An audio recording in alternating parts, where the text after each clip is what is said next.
আজকের ভিডিওটা ওয়ানপ্লাসের ফোন নিয়ে।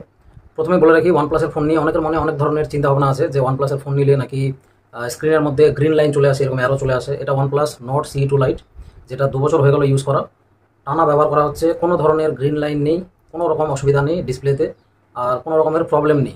সবথেকে বড় কথা, এটা ফুল চার্জ করার পর সকালে যখন ঘুম থেকে ওঠা হয়, গোটা দিন ইউজ করা হয়, তবুও এটাতে মানে রাত্রে হয়তো আমিও ব্যবহার করছি, কিন্তু এখনও পর্যন্ত ফুল চার্জ করার পর ব্যাটারিটা আমি কোনোদিনও শেষ করতে পারিনি। এতটাই ভালো ব্যাটারি ব্যাকআপ।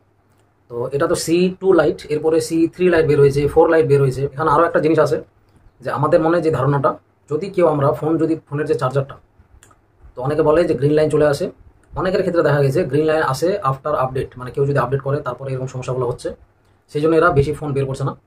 যে কটা ফোন বের করেছে সেই অনুযায়ী তোমাদের আমি বলি, গ্রিন লাইন সাধারণত তখনই আসবে তুমি যদি অন্য কোনো চার্জার ব্যবহার করো বা অন্য কোনো মোবাইলের ফাস্ট চার্জিং যদি ইউজ করো, তাহলে সেক্ষেত্রে প্রবলেম হতে পারে। আমি বেশিরভাগ ক্ষেত্রে শুনেছি যে সেটা কি অরিজিনাল চার্জার ব্যবহার করছিল, অনেকের অরিজিনাল চার্জারটা ইঁদুরে কেটে দেয় বা নষ্ট হয়ে যায়, তারপর অন্য চার্জার ব্যবহার করার ফলে এই সমস্যাগুলো হয়েছে।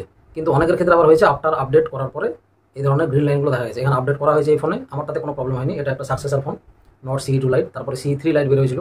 আমি বলবো যদি 20,000-এর নিচে কেউ ফোন কিনতে চাই ওয়ানপ্লাসের, তাহলে নট সি4 লাইট যেটা, সেটা কিনবে। লুক ওয়াইজ দেখতে খুব সুন্দর, আর ওভারঅল যদি বলা হয় ফোন হিসাবে খুবই ভালো।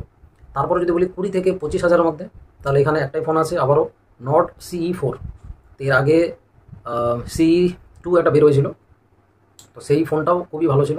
20 থেকে 25,000-এর মধ্যে এরা কোনো অপশান রাখেনি, নট সি4। এটা একটা ব্যালেন্সড ফোন, যেটা রিভিউ আমি একটু আগে দিলাম। খুবই ভালো, পিকচার কোয়ালিটি বলো, ভিডিও কোয়ালিটি বলো, স্টেবল ভিডিও ফুটেজ, সমস্ত কিছু ভালো। তবে ফ্রন্ট ক্যামেরা দিয়ে এখানে তোমরা 4K-তে রেকর্ড করতে পারবে না, আর 4K-তে অনেক বেশি মেমোরি খায়, আমার মতে দরকারও নেই। 1080p বা ফুল এইচডি হলে যথেষ্ট।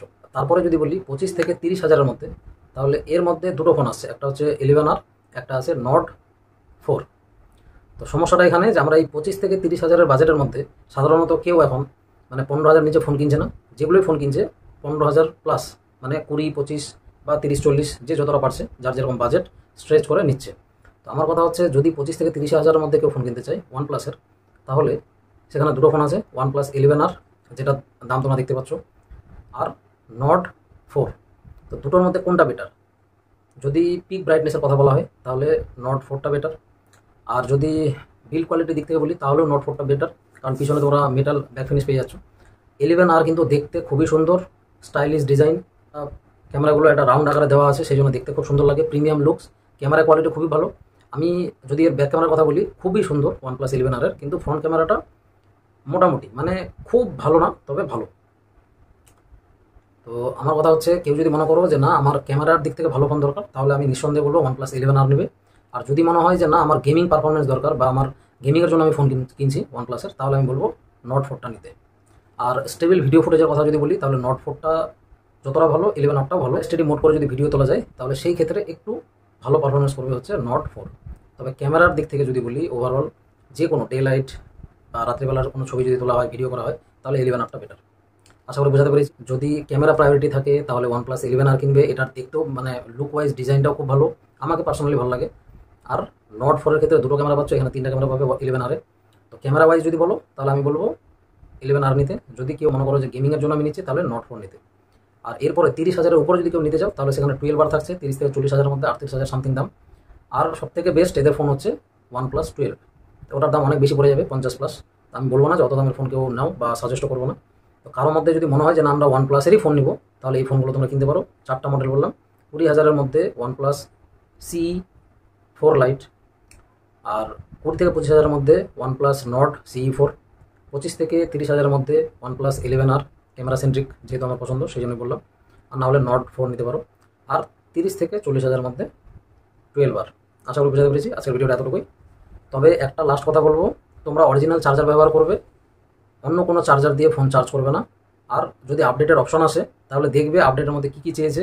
অনেক ক্ষেত্রে দেখা গেছে যে আপডেট করার পর গ্রিন লাইন আসার পরে সেটা সমাধান হয়নি। তবে অনেক জায়গায় এরকম আছে যেখানে পিডিএটা চেঞ্জ করে দেওয়া হয়, আর ডিসপ্লেটা পাল্টে নিলে তোমাদের সমস্যাটা সমাধান হয়ে যাবে।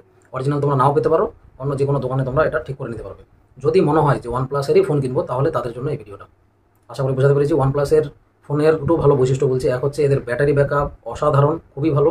আর এদের যে স্টেবল ভিডিও ফুটেজ, মানে হচ্ছে এসটিডি মোড অন করে আমরা যদি কোনো ভিডিও শ্যুট করি, সেটা স্যামসাংয়ের মতো ভিডিও ফুটেজগুলো আসে, মানে স্যামসাং S23-তে যতটা এসটিডি মোড, মানে যতটা স্টেবল ভিডিও ফুটেজ পাওয়া যায়, অন্য কোনো ফোনে তোমরা এরকম ভিডিও ফুটেজ পাবে না। সেটা ভিভো বলো, রিয়েলমি বলো, যে কোনো ফোন বলো, স্যামসাং নোটের মানে এসটিডি মোডের ভিডিও ফুটেজটা অপূর্ব। ওভারঅল ডে টু ডে পারফরমেন্সের জন্য ওয়ান প্লাসের ফোন খুব ভালো। আশা করি বোঝাতে পেরেছি। আজকের ভিডিওটা এতটুকুই, দেখা হচ্ছে নেক্সট ভিডিওতে।